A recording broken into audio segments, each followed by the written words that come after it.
자, 오늘 내부자들의 시간 인베스트 자문 인성익 고문 헤르메스 스탁의 김시은 팀장 두 분 함께합니다. 어서 오세요. 네, 안녕하세요. 네, 반갑습니다.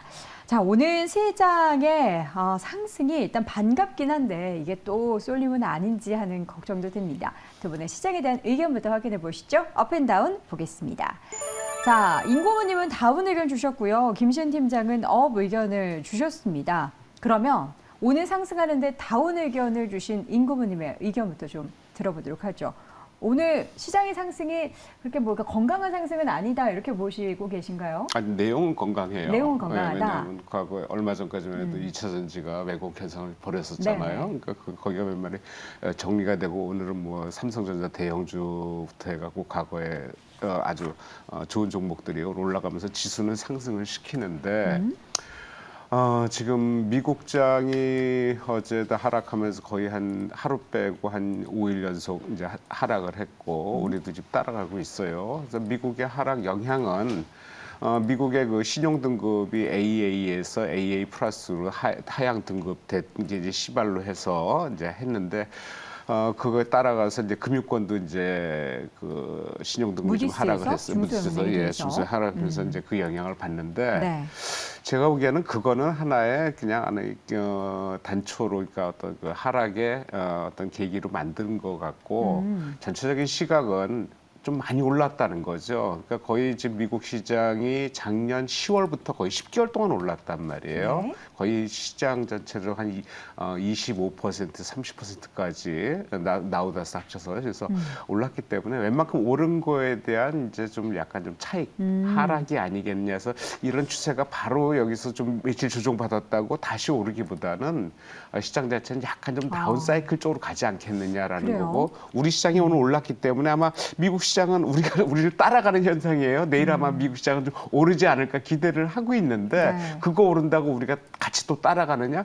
그건 아닐 것 같고 우리 시장도 전체적으로 미국 시장하고 같이 올랐기 때문에 전체적인 시각은 오늘 오르긴 했지만 네. 건강하게 오르긴 했지만은 약간 좀 빠지지 않냐. 그리고 이제 우리가 가장 걱정했던 게 이제 금리 인상 얘기예요. 그래서 금리가 거의 지금 마무리 단계 온 것 같아요. 그동안 매파 기조를 했던 사람들도 이제 거의 중단됐다 끝났다라고 하고 내년부터는 거꾸로 이제 금리를 인하하겠다는 얘기를 많이 하는데 실제로 금리를 정점이다라고 다가 시장이 바뀌느냐. 지금 시장은 이미 그거에 영향을 좀 받고 온 거 아닌가요? 그렇다면은 그게 뉴스가 될 수는 없다라는 거죠. 거꾸로 이제 어느 정도에서 빠지면은 그거에 새로운 이제는 이제 하락이구나. 금리가 인플레이션이 웬만큼 이제 안정됐구나. 이런 쪽에서 상당히 받아들이겠지만은 이미 시장은 그것을 받아들이고 있다라는 쪽에서 이제는 많이 오른 거에 대한 정점에서 차익 매물 네. 좀 지나가는 과정에서 좀 조정을 보이지 않을까 저는 개인적으로 그렇게 판단을 하고 있습니다. 지금의 반등이 반갑기는 하지만 우리는 추가적인 하락을 좀 염두해 두어야 한다라는 말씀인데 그 측면을 좀 간단하게 수급적으로 어떻게 좀 시그널들이 나오고 있는지 요즘에 보면은 오늘은 또 외국인이 지금 선물 매수 들어오고 있고 어제도 좀 들어왔지만 최근에 지난주 좀 조정 보일 때 선물 쪽을 많이 팔았었잖아요. 좀 환율도 사실 좀 부담스러운 위치기도 하고요. 아무래도 환율 같은 경우 그동안 우리가 그 미국과의 금리 차가 컸는데도 불구하고 환율은 상대적으로 그렇게 뭐 많이 안 올랐거든요. 네. 근데 이제 본격적으로 이제 우리도 오르는데 우리뿐만이 아니라 뭐 달러의 강세는 계속 지속되는 상황이고 유럽이나 관계에서도 상대적으로 일본 같은 경우는 더 심하잖아요. 그리고 일본은 웬만큼 이제 끊겠다고 해서 과감하게 이제 하는데 정부 정책을 했는데도 그게 이제 먹히지 않는 상황이어서 일본 금리 같은 그러니까 일본의 그 엔화에 대한 약세는 계속적으로 지속되고 있고 우리보다도 지금 더 빨리 지금 지속되고 있거든요. 그래서 여러 가지 시각이 그런 어떤 그 상황들을 갖다가 미국의 강세 그리고 미국이 지금 중국하고 아무래도 외교를 좀 그동안 안 좋았다가 좀 좋은 쪽으로 몰아가는 것 같았는데 최근에 다시 악화가 되는 것 같아서 미국이 있죠. 미국의 최대 수입국은 중국이 아니다라는 얘기를 지금 공개를 했어요. 그러니까 중국과의 관계를 더 틀어버린 거예요. 그렇다면은 전체적으로 미국의 어떤 시장 상황이 이제는 뭔가 좀 자체적으로 중국 아니더라도 소비가 웬만큼 받아들일 수 있고 그다음에 미국 자체 그 IRA 법을 통해서 미국이 강하게 나갈 수 있다. 여러 측면에서 미국의 달러의 강세는 당분간은 어느 정점을 찍고 빠질 것으로 생각했는데 그렇게 쉽게 빠지지는 않겠다라는 네. 측면에서 시장 자체는 그렇게 빠지기보다는 약간의 올라간 거의 조정 정도이다라고 생각이 됩니다. 알겠습니다. 반면 오늘 업 의견을 주신 김시은 팀장님, 이제 오늘의 상승이 반갑긴 한데 그래도 조정을 염두해야 한다라는 시각이 있거든요. 어떻게 단기적으로는 일단 괜찮다라고 하셨는데 업이지만 단기인가요? 아니면은 여기서 어떻게 좀 추세적으로 오늘 보고 시장에 한해서입니다. 오늘 시장에 한해서. 네, 오늘 시장 어떻게 보면 같은 두 분 경우는 모두 같은 의견이실 비슷한 것 같아요. 의견이에요. 관련했을 때 아무래도 금리 인하에 대한 내용이 좀 나와 있다 보니까 네. 사실상 오늘 그 기대감이 굉장히 컸다라고 보시면 좋을 것 같은데 그렇게 되면 우리가 봐야 하는 게 아무래도 코어 CPI입니다. CPI가 11일에 예정이 되어 있다 보니까 사실상 기저효과 때문에 좀 떨어질 것으로 보고 있는데 일부에서는 좀 반등을 할 수 있다라는 이야기도 많이 나오고 있거든요. 네. 사실상 반등을 하게 된다면 다시 한번 금리 인상에 대한 내용이 나올 수도 있다 보니까 이런 흐름들을 좀 확인을 해볼 필요가 있겠고 사실상 그 점에 따라서 CPI가 나오기 전까지는 저는 관망하시는 흐름이 더 편안하시지 않을까라고 보고 있고 사실상 오늘 시장에서 상승을 하는 흐름들을 보면은 외국인들의 수급이 긍정적으로 들어왔기 때문인데 최근 외국인 기관 수급들을 보면은 네. 연속적이지가 않습니다. 뒤죽박죽이었고 사실상 외국인들은 매도 포지션이 굉장히 많았다 보니까 사실상 오늘장의 흐름들은 오늘장으로만 보시면 좋을 것 같고 앞으로의 흐름들을 조금 더 보기 위해서는 네. CPI를 조금 더 면밀하게 체크해 볼 필요가 있다는 점 한번 말씀드리겠습니다. 네, CPI는 목요일 밤 9시 30분에 발표가 됩니다. 미국의 물가가 우리나라 시장과 과연 무슨 연관관계가 있느냐라고 이야기할 수도 있겠지만 지금까지 계속해서 이 미 시장이 움직이고 흔들리면은 국내에도 같이 좀 영향을 받기 때문에 우리가 또 안 볼 수가 없는 내용입니다. CPI 발표 내용은 또 저희가 금요일 이 시간에 전달드리도록 하겠습니다. 자, 오늘 시장에서 어떤 섹터가 가장 크게 움직이나 봤더니 바로 제약바이오였습니다. 일단은 최근에 증권가에서도 2차 전지 이후에 그 다음에 또 좋아질 섹터가 제약바이오라는 이야기도 있고요. 또 오늘은 거기에 더해서 사실 저도 개인적으로 관심이 요새 다이어트에 있는데 비만 치료제 관련한 모멘텀도 전체 기업들에 좀 영향을 주고 있습니다. 과연 제약바이오 sek터 두 분은 어떤 의견 가지고 계실까요? 팻말 들어주시죠. 자, 두 분 모두 O 의견을 주셨습니다. 자, 일단 오늘의 반동은 그 뭐 위고비 뭐 이런 제약 관련한 좀 새로운 이슈가 전해졌기 때문일까요? 뭐 비만 치료제 얘기도 있고 여러 가지 뭐 심혈관 관련한 치료제 얘기도 해외 쪽에서 들려오고 있는데 이런 얘기일까요? 아니면은 그냥 전체적으로 수급이 제약 바이오 쪽으로 가고 있는 걸까요? 두 개 다 맞다라고 보고 있는데 네. 사실상 바이오 섹터가 8월 들어서부터 그러니까 7월 들어서부터 좋은 흐름들을 보여주고 있습니다. 미국에서도 그렇고 우리나라에서도 그렇고 긍정적인 소식들 특히 뭐 비만이라든지 뭐 탈모 관련한 이야기가 계속 나오고 있다 보니까 이런 긍정적인 흐름들이 나오고 있는데 거기다가 더해서 금리를 인하할 수 있다는 기대감. 아무래도 바이오 섹터는 굉장히 큰 돈을 필요로 하고 있는 성장주입니다.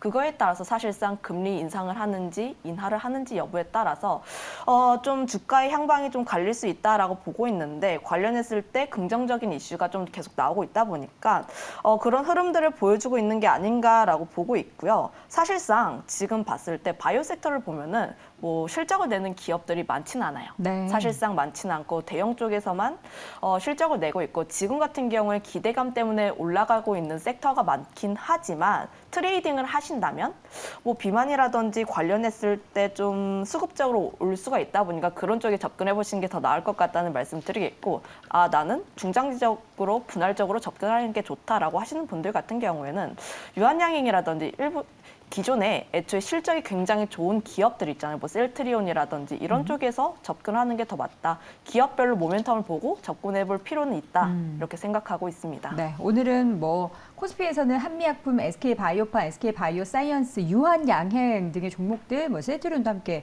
올라가고 있고 코스닥에서는 페트로, 현대바이오, 뭐 바이오니아, 등의 종목들 상승 흐름을 보이고 있는데 이게 어떻게 보면 묶을 수도 있겠지만 개별 모멘텀이라고도 볼 수 있겠고 전체 이렇게 제약바이오 섹터는 또 함께 올라가는 그런 움직임도 좀 보이잖아요. 임고모님은 어느 쪽으로 그러니까 개별 모멘텀이라고 보십니까? 제약바이오 전체 섹터라고 보십니까? 뭐 제약바이오는 개별적으로 올라가는 것도 있지만은 전체적으로 움직임이 더 많은 것 같아요. 항상 움직이면은 때로 움직이는 경우가 네네. 있는데 지금 제약바이오가 예를 들어서 뭐 2차 전지에서 뭐 초전도로 갔다가 초전도에서 또 이 제약바이오로 온다 이런 개념인 것 같지는 않고 제약바이오는 실적 바이오 쪽에 제약 쪽 실적이 굉장히 좋았는데 그동안 못 들었다가 최근 들어서 좀 각광을 받고 있는 상황이거든요. 그래서 그런 쪽에 하다가 과거에는 그냥 그 코로나 때문에 죽고 사는 게 문제였어요. 그러니까 거기에 집중돼서 그런 종목만 따졌는데 이제 그게 이제 엔데믹으로 끝나다 보니까 이제는 뭐 소위 뭐 오늘 같은 경우 비만 관련, 그러니까 삶의 질에 관련된 거, 암 관련 뭐 이런 식으로 해서 확실히 죽고 생사의 문제보다는 이제 과거의 어떤 그런 연구 영역 쪽으로 다시 옮겨갔다 이런 쪽에서 그 회사가 실적도 갖고 있는데 그동안 못 올랐다 여러 가지 측면이 같이 움직인 게 아닌가 생각이 되고 최근 들어서는 뭐 좀 전에 말씀드렸지만 비만 관련해서 비만 치료제를 뭐 하다 보니까 그게 딴 거에도 효과가 있더라라는 얘기 그다음에 암 관련해 가지고 뭘 했는데 이게 상당히 효과가 좋다든지 뭐 이런 쪽에서 확산이 되면서 종류가 상당히 많아지고 그다음에 우리가 대표적으로 이제 보면은 SK 바이오스, 삼성 바이오 이런 쪽에 이제 얘기를 많이 했는데 실적이 상당히 좋았고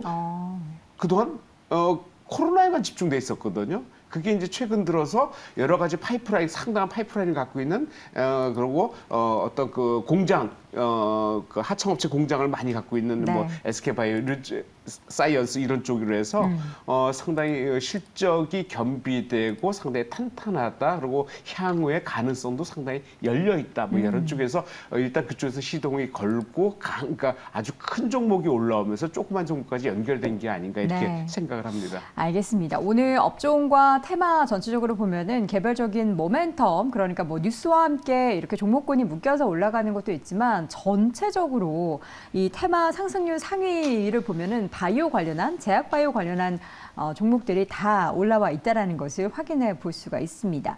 자, 이 가운데 식지 않는 뜨거운 상승을 이어나가고 있는 섹터가 있으니 바로 로봇주입니다. 로봇주 안에서도 사실 원래 이 로봇주도 좀 약간 그룹으로 움직였는데 요즘에 보면은 뭐 레인보우 로보틱스가 먼저 가고 그다음에 뭐 로보로보도 같이 따라가고 이런 움직임들이 나타나고 있는데요. 지금 시점에서 로봇주는 어떻게 생각을 할지 두 분의 의견 확인해 보시죠. 팻말 들어주세요. 이번에는 의견이 엇갈렸습니다. 일단은 로봇주가 지금 각광을 받는 이유를 좀 한번 고민을 해볼까요? 아무래도 두산 로보틱스 IPO 관련한 상장. 내용이 좀 결과가 이번 주 혹은 뭐 늦으면 다음 주에 나올 예정이다 보니까 사실상 그 점이 트리거가 되면서 로봇 섹터에 대한 관심이 다시 한번 모아진 게 아닌가라고 보고 있는데 관련했을 때 아무래도 로봇 같은 경우에는 계속 움직일 수밖에 없는 모멘텀이 굉장히 많습니다. 최저임금에 대한 내용도 그렇고 사실상 저출산에 대한 내용 그리고 고령화에 대한 내용 이런 점들을 좀 묶어서 보게 된다면 앞으로 로봇 섹터 같은 경우는 계속 성장을 할 수밖에 없는데 특히 뭐 삼성 휴머노이드에서도 보면은 인간 AI를 뭐 하겠다라고 하면 사실상 로봇이 움직일 수밖에 없거든요. 특히 우리 시장에서 가장 큰 화제가 되었던 게 AI 쪽이라고 보시면 좋을 것 같은데 AI가 제가 월요일에도 이야기를 했지만 AI가 인간의 뇌를 모방을 했다면 로봇은 인간의 몸을 모방을 했다 보니까 사실상 둘이 같이 움직일 수밖에 없는 섹터다라고 보시면 좋을 것 같습니다. 사실상 뭐 대기업들도 계속 진출을 하고 있는 모습 보여주고 있고 투자에 대한 내용도 계속 나오고 있다 보니까 사실상 이런 부분이 가시화가 되고 있고 특히 정부에서 좀 지원을 하려는 내용들 자체가 계속 나와주게 된다면 앞으로 더 올라갈 수밖에 없다라고 보고 있는데 다만 로봇 섹터에서 가장 큰 단점이라고 할 수 있는 게 실적이 좋진 않아요, 사실. 실적이 아직 뭔가 나오지는 않고 있다. 네, 실적이라든지 영업이익 관련했을 때 긍정적인 수치를 보여주는 기업 자체가 많지는 않습니다. 있긴 있나요? 네, 뭐 일단 뭐 실적은 내고 있으니까요. 그러니까 실적이 뭐 흑자가 나타난다거나 아니면 매출액이 그런 좀 기업은 많지는 않아요. 예. 네. 네, 관련했을 때 지금은 사실상 성장, 그 키워드 하나로만 보고 있다 보니까 네. 사실상 뭐 실적에 대한 부담감은 있지만 하지만 다양한 성장에 대한 매력들을 보게 된다면 로봇 섹터 같은 경우에는 계속 지켜볼 필요가 있다. 이렇게 정리하겠습니다. 네, 지켜볼 필요가 있다라는 의견 반대로 우리 임고문님께서는 X다. 지금 어떻게 좀 단기적으로 많이 올랐다고 보시는 건가요? 아니면은 로봇주 하면은 과거에는 하드웨어였어요. 하드웨어? 예, 그쵸? 협동 로봇이든지 뭐 자동차 이제 공정 자체에서 로봇이 이제 판이 네. 들어가고 정리를 하고, 그러니까 하드웨어인데 이 로봇이 진화되다 보니까 소프트웨어 쪽으로 가서 뭐 원격 의료 관련해서 의료 AI가 이제 파생이 되고 거기에 이제 생성형 AI 소위 챗 GPT라는 이런 쪽으로 지금 로봇이 진화가 되는 상황이에요. 그래서 그게 그러다 보니까 거기에 이제 반도체가 연결이 되고 반도체가 이제 칩이 수요가 많아지고 여러 가지 확산 효과를 하는데 우리가 로봇 그러면 이제 진짜 우리 하드웨어 진짜 협동 로봇이나 어떤 로봇 그 식당 가면 움직이는 로봇이나 이런 걸 생각을 많이 하는데 이 회사들이 주가가 좀 많이 올랐어요. 근데 좀 전에 말씀하셨듯이 실적은 안 좋아요. 네. 실적은 올해도 1분기 거의 적자예요. 종목을 대충 봤는데 한 20여 개 정도 나오는데 뭐 대부분 적자예요. 그리고 작년에도 실적 안 좋았고요. 2분기 개선되겠냐? 저는 개선될 것 같지 않거든요. 하반기 좀 나아질까요? 글쎄 좀 나아질 거라고 생각하지만 그렇게 작년보다 좋아질 것 같지는 않으니까 실적도 별로 나오지도 않고 네. 주가는 많이 올랐고 이걸 계속 봐야 되느냐? 지금 뭐 두산 로보틱스 얘기가 나오는데 네. 그건 내용은 조금 달라요. 뭐 2조 원까지도 지금 얘기가 나오고 있고 시장을 뭐 구주 매출보다는 신주 모집 100% 한다. 그래서 내용은 상당히 달라요. 그러니까 전격적으로 로봇에 투자하겠다는 얘기거든요. 근데 그게 어떤 좀 모멘텀이 조금 될 수 있지 모르겠지만은 전체적인 시각은 생각보다 많이 올랐다. 실적은 안 좋다. 굳이 따라갈 필요는 있겠냐 네. 이런 생각입니다. 로봇주에 대해서는 엇갈린 시각입니다. 기대감을 가지면서 앞으로의 성장에 대한 부분을 본다라고 한다면 또 골라볼 종목들이 있다. 반면에 지금 시점에서는 아직은 실적이 나오지 않기 때문에 그런 것들을 따지고 봤을 때는 주가가 단기적으로 오른 게 좀 높아진 주가가 아닌가라는 의견으로 엇갈렸기 때문에 여러분들 투자에 좀 잘 고민을 해보시길 바라겠습니다. 자, 이어지는 섹터는 오늘 2차 전지 반등하는데 또 살펴보지 않을 수가 없죠. 지금 시점에서 2차 전지 반등에 어떤 의미를 부여해 볼 수 있을까요? 두 분의 의견 먼저 확인해 보시죠. 팻말 들어주시죠. 두 분 모두 X 의견 주셨어요. 2차 전지 오늘 반등에 의미가 없나요? 오늘 반등의 의미가 없다기보다는 네. 사실상 지금 신규로 접근을 하기에는 다소 부담스러운 면이 조금 있다. 왜요? 이렇게 전고점까지 올랐다가 직전 저점까지 내려온 종목들도 있거든요.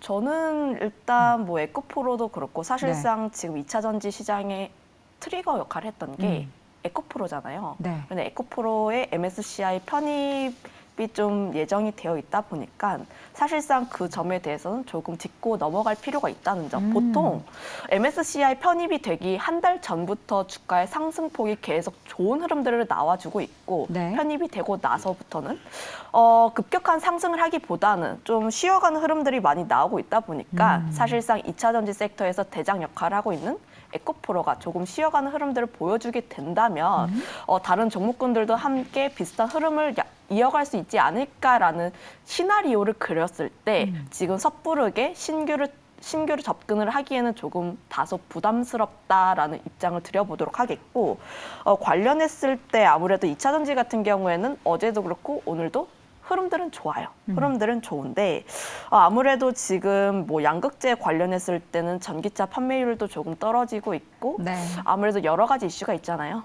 이런 부분이 있다 보니까 사실상 2차 전지 관련했을 때는 우리가 단기적인 것보다는 중장기적인 시안을 보았을 때 O 의견을 드리지만 네. 신규적으로 접근하기에는 조금 보수적으로 접근해 볼 필요가 있고 그다음에 어느 정도 조정이 나온 다음에 하반기에 신규로 접근할 섹터 같은 경우에 저는 인프라 쪽이 더 낫지 않을까라고 보고 있는데 인프라 쪽이라 하면 뭐 장비 말씀하시는 뭐 거예요? 인프라 뭐 장비도 포함이 되고 있고 충전소라든지 아무래도 사실 뭐 양극재라든지 음극재 소재단에서는 굉장히 많이 올랐었는데 그 외에서는 순환매 차원으로만 올랐지 굉장히 급격한 상승은 나오지 않았습니다. 그런데 전기차의 시장 자체가 계속 커진다는 관점에서 본다면 전기차뿐만 아니라 충전소에 대한 내용도 계속 올라갈 필요가 있고 그리고 하반기 같은 경우를 봤을 때 아무래도 엔솔 쪽에서 대규모 발주에 대한 기대감 그런 것에서 보게 된다면 아무래도 뭐 코인테크라든지 자동화 시스템 이런 쪽에 대해서 조금 더 관심 있게 보는 게 낫지 않을까라는 의견까지 드려보도록 하겠습니다. 네.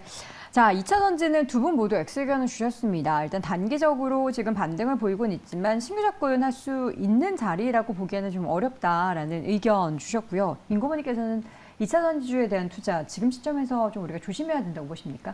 지금 2차 전지는 트레이딩이에요.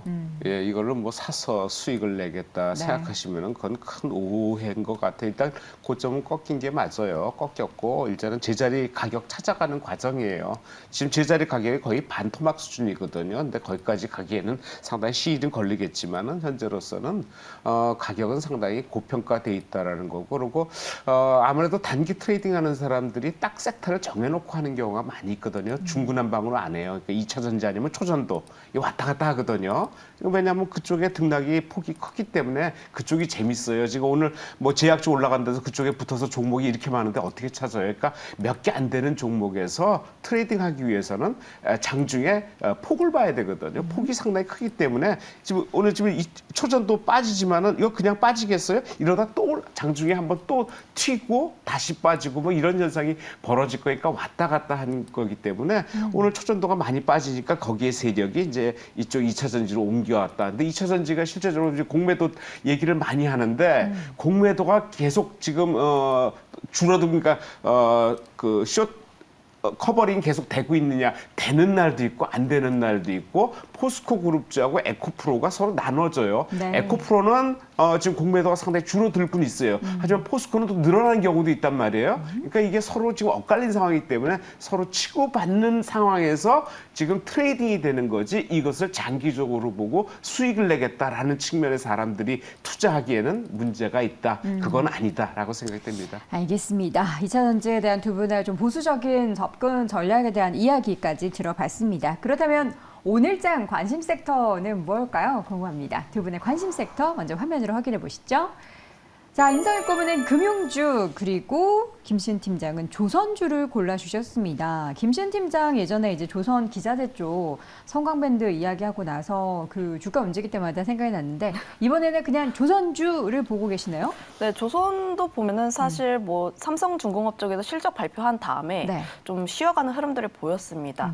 그만큼 지금 시장 자체가 일부 섹터에 대한 순환매 흐름들이 계속 나오고 있고 실적주라기보다는 좀 수급의 쏠림에 의해서 계속 움직이는 장세가 나오고 있다 보니까 앞으로 뭐 하반기를 조금 대비를 했을 때 실적 대비했을 때 굉장히 기대가 되는 섹터 조선이 아닐까라고 보고 있고 그거에 따라서 조선 같은 경우에는 계속해서 체크를 해야 하고 그리고 공부를 해야 하는 그런 섹터다라고 보고 있습니다. 그중에서 현대, 미포, 조선이라는 기업을 갖고 왔는데 일단 뭐 상반기 관련했을 때는 삼성중공업이라든지 하나오션이 굉장히 강했어요. 그런데 하반기는 현대미포조선이 조금은 달라진 흐름들을 보여주지 않을까라고 기대를 하고 있는 게 일단 이 기업 같은 경우를 봤을 때 상승에 대한 폭이 앞서 말했던 그 두 종목보다는 좀 덜 나왔습니다. 아무래도 좀 실적에 대한 부담감 이런 점이 작용된 것을 보고 있는데 하지만 중소형 선박 위주이다 보니까 사실상 리드 타임이 좀 짧다는 점을 감안을 해본다면 하반기부터는 실적에 대한 상승폭이 좀 더 커지지 않을까라고 보여지고 있고 특히 좀 인도를 많이 하게 되면 다시 한번 높은 성과를 바탕으로 했을 때 받을 수 있다 보니까 그런 점을 감안을 해봤을 때 하반기에는 현대미포조선이 더 긍정적으로 보여지지 않을까.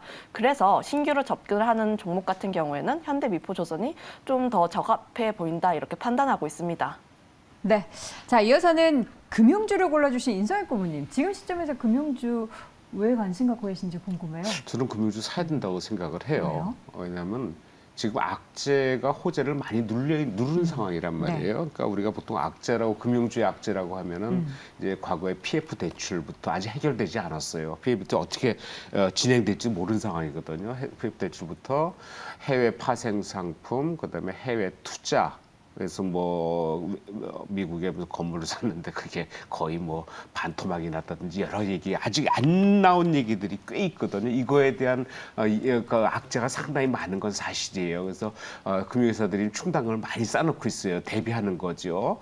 충당을 많이 쌓는데 쌓아놓을 수 있는 이유는 수익이 워낙 실적이 좋았기 때문에, 그러니까 수익을 많이 했기 때문에 충당금도 많이 쌓아놓는 거예요. 그러니까 대비를 하고 있는데 다시 호재 쪽으로 본다 그러면은 일단 수익이 좋다라는 거. 그다음에 그 증권사를 갖고 있는 지주사 같은 경우에는 증권 쪽에 거래량이 엄청 늘어났어요. 그러니까 에코프로 피크 칠 때 거래량이 거의 평균 거래량의 3배, 작년에 비해서 거의 한 7, 5배 이상 올랐거든요. 그러니까 거래량이 많이 늘으니까 수수료 수입이 많아진단 말이에요. 그리고 거래량뿐만 아니라 거래 대금도 늘어났어요. 왜냐하면 워낙 가격이 비싸지다 보니까 거래량 늘어나는 만큼 거래량은 더 많이, 거래 대금은 더 많이 늘어났거든요. 거래 대금이 많이 늘어나면 뭐가 좋아요? 수수료 수익이 더 생긴단 말이에요. 그러니까 증권사를 낀 지주사 같은 경우는 수익이 엄청 많이 늘어났어요. 근데 그렇게 많이 안 올랐단 말이에요. 실적에 비해서. 그리고 외국인들이 전 KB금융을 좀 생각을 많이 하는데 네, 탑이. 외국인들이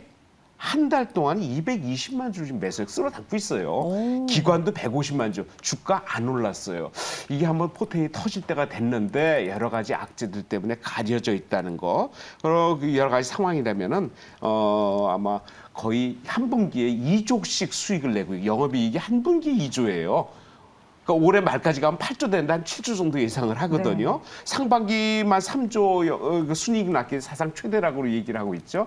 그렇다면 실적에 비해서 가려진 악재를 충분히 덮지 않을까. 충당금도 뭐 거의 8,400억씩 쌓아놓고 있단 말이에요. 그러니까 충분히 그 실적에 비해서는 현재 가격대는 그렇게 높은 가격 아니다. 네. 계속 봐야 된다. 현재는 그렇게 강하지 못하지만은 포텐이 터질 때가 되지, 여러 가지 상황들이 한번 터질 때가 되지 않았나 저는 개인적으로 이렇게 판단합니다. 알겠습니다. 그 포텐이 터지는 것을 우리는 이제 길목부터 한번 지켜보자라는 관점으로 금융주 그 가운데 KB금융을 탑픽으로 골라주셨습니다.